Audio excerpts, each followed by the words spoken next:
Kini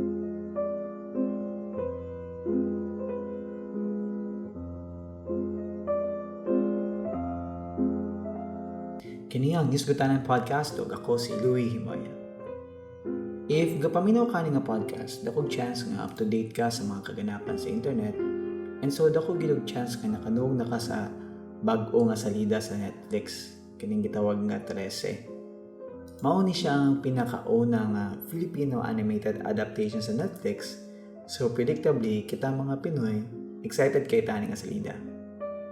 And siguro aware na po ka sa mga kontrobersiya nga gapalibot ani nga salida. Nga daw dili angayan si actress nga Liza Soberano para i-dub ang leading role na si Alexandra Trese.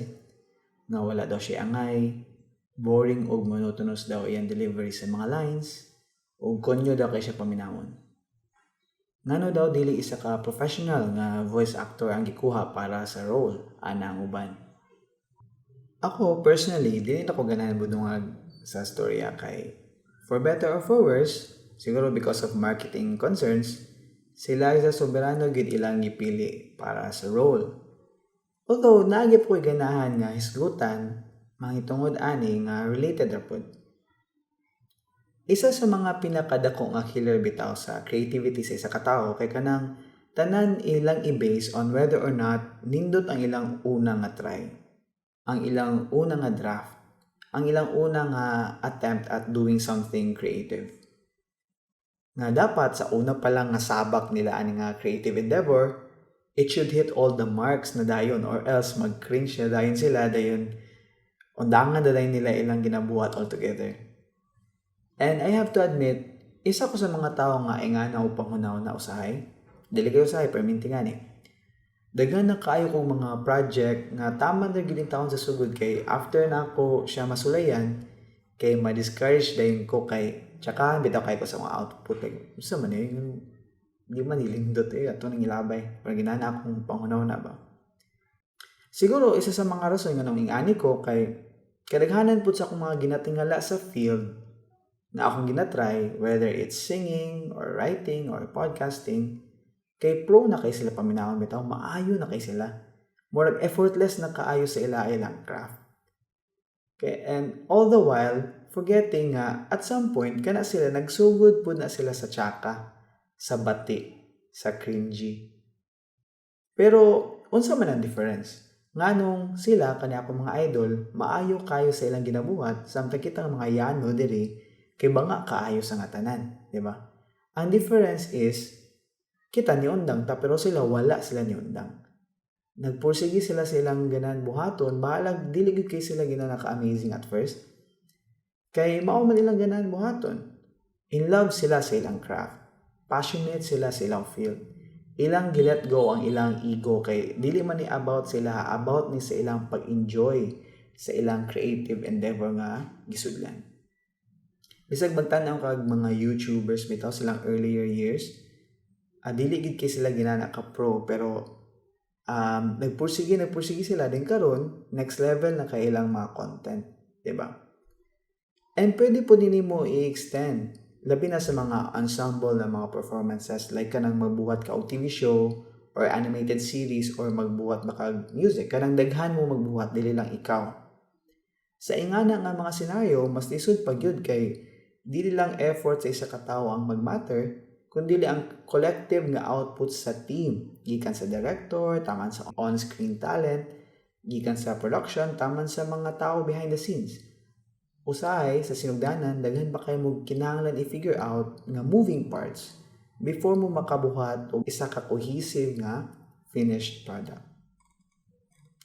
And sometimes, it will take many episodes or many seasons or in the cases of artists, many albums ay nila ma-perfect ilang craft. I'm sure familiar mo anang TV show nga Friends. Literally, isa na sa mga pinaka-successful nga TV show sa kalibutan. Pero wala mo na sayod nga sa sinugdanan, dili ing ana kanindot ang reviews sa ilang first season. And maklaro man pud nimo sa first season nga di pagid kayo ginana-refine.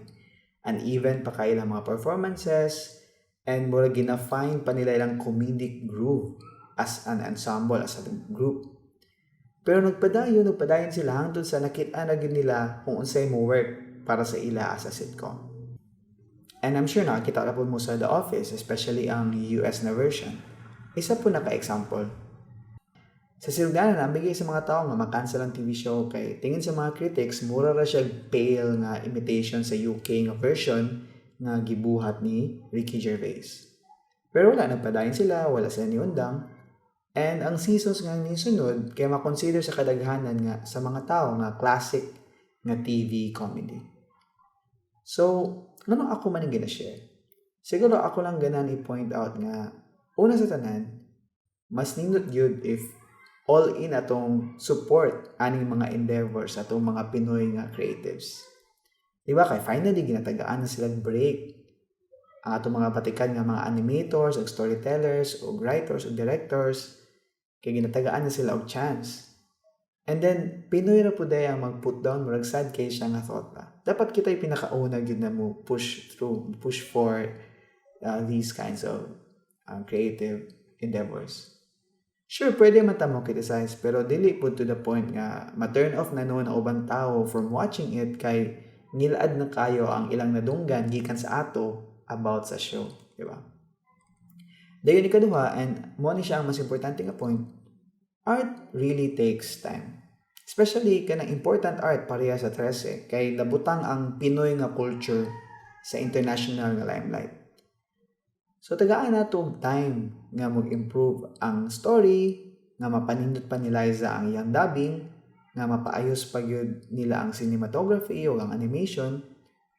Karon mag-cringe pa ta slide kay konyo pa paminawon or kiwa paminawon ng dialogue. Pero silang that's part of the process man siguro. They will figure it out. Ang importante, suportahan nato ang Trese o bisan unsa pa nga artistic endeavor, especially kaning sa atong mga friends and family. Kanang sila, naa sila ila kaugalingong mga creative pursuits. Kinahanglan yung kaayo nila ang encouragement para magpadayon. Especially sa Hisgutanan nga, daghan pa kay doubt and daghan pa kaayo og moments of kanang discouragement kay lagi dili pa kay good enough ang ilaang gibuhat. Salamat kayo kang Zaira Don para ani nga topic suggestion.